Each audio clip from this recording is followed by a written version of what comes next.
చాలా సంవత్సరాలు నేను చూస్తూ ఉన్నాను, ఒక ఫలము కూడా లేదే, ఒక ఆశీర్వాదం కూడా లేదే అని అక్కడ పనివాడితో చెప్పినప్పుడు, అప్పుడు ఆ పనివాడు ఏం చెప్తున్నాడంటే, అయ్యా ఈ ఒక్క సంవత్సరం ఉన్నాయి, దాని చుట్టూ నేను తవ్వి దానికి మంచిగా నీళ్లు పెట్టి దానికి ఎరువు వేస్తాను, ఈ సంవత్సరం చూడదామయ్యా, ఈ సంవత్సరం చూసి ఫలిస్తే సరే, లేకపోతే దాన్ని నరికి వేస్తాము అని చెప్తున్నాడు. ఇక్కడ ఆ ఒక్క సంవత్సరం చూసినా కానీ అక్కడ ఫలం రాదు. అప్పుడు దాన్ని ఏం చేస్తారు, నరికి అగ్నికి, అంటే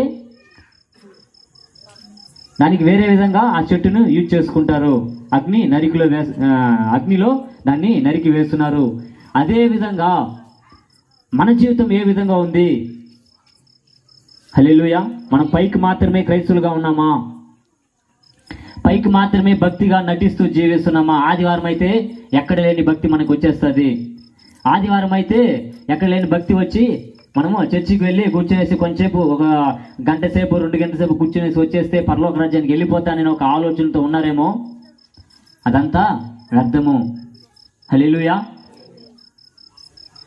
యేసు ప్రభు ఒక మాట చెబుతున్నాడు, మీరు ఫలించే చెట్టుగా ఉండాలి.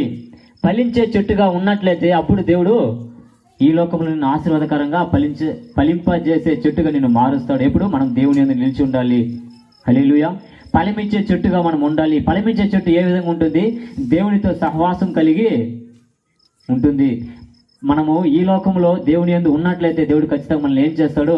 ఈ లోకంలో ఆశీర్వాదకరంగా ఉంచగలడు. హల్లెలూయా. మనము ఫలించే చెట్టుగా ఉండాలి.